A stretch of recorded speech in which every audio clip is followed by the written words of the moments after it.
طيب من الاخبار برضه الموجوده الهام عبد الفتاح في الاخبار اليوم عامر يرحب باي مقترحات قبل مناقشه قانون الرياضه الجديد.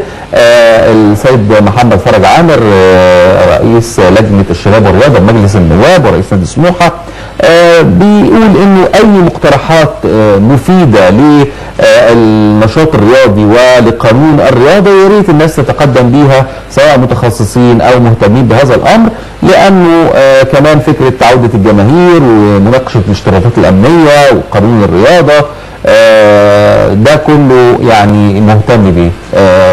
ده دور كويس ومهم التواصل مع وجهات نظر مختلفه يعني. اعتقد طبعا اعتقد المهندس فرج عامر رئيس نادي سموحه هو ليه تجربه في النادي بتاعه سموحه السكندري، قدر اللي هو يلعب في بطوله افريقيا، قدر اللي هو ينافس على بطوله كاس مصر وعلى الدوري كمان، وبالتالي قدر يعني استطاع او نجح بجداره في اللي هو يمثل مصر في بطوله افريقيا. نعم.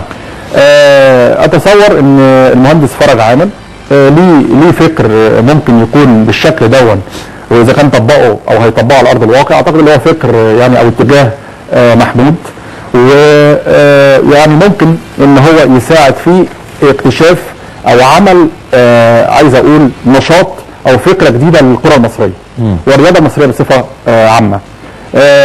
ممكن اي حد يقدم اقتراحات للمهندس فرج عامر، وانا اتصور اللي انا قدمت له قبل كده من سنتين في زيارتي ليه في الاسكندريه في وفد من الاعلاميين والصحفيين. جميل. قلنا له على بعض الاقتراحات عن تطوير الملاعب المصريه وعدم ادراج مراكز الشباب الا اللي ليها فرق بتلعب درجه اولى ودرجه ثانيه في قوائم الانتخابات للجبليه. نعم. يعني بعض الافكار عن الملاعب وعن التامين من الناحيه الامنيه واتصور ان المهندس فرج عامر عنده قدره وعنده رؤيه اللي هو يعمل هذا الموضوع على ارض الواقع، وخاصه اللي هو رئيس لجنه الشباب والرياضه في مجلس النواب اللي مصر كلها بتتمنى ان يكون هذا المجلس على قدر المسؤوليه في احداث تطوير ونهضه كبيره للرياضه المصريه وخاصه كره القدم. نعم.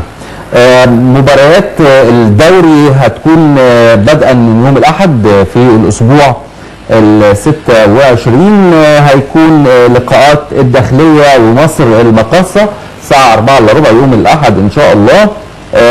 في كمان اسوان والمصري في استاد اسماعيليه والمقاولين العرب وانبي بقياده جديده الكابتن علاء عبد العال مدرب الداخليه. مدرب الداخليه السابق. اعتقد انه يبقى فيه كده مواجهه مهمه في هذه المباراه. يوم الثلاث بتستكمل المباريات بلقاء الاتحاد وغزل المحله والزمالك وطلائع الجيش، مباراه تبقى قويه جدا.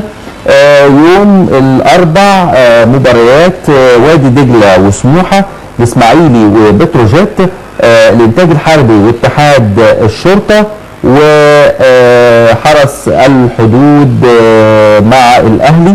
دي هتبقى المنافسات القويه في استكمال الدوري. طبعا هي كل المباريات اللي حضرتك قلتها دي مباريات قويه جدا، مش عايز اقول يعني هتشهد منافسه يعني النقاط بقى دلوقتي بتفرق بس سواء في الهابطين او الصاعد او الموجودين في القمه يعني. بالظبط.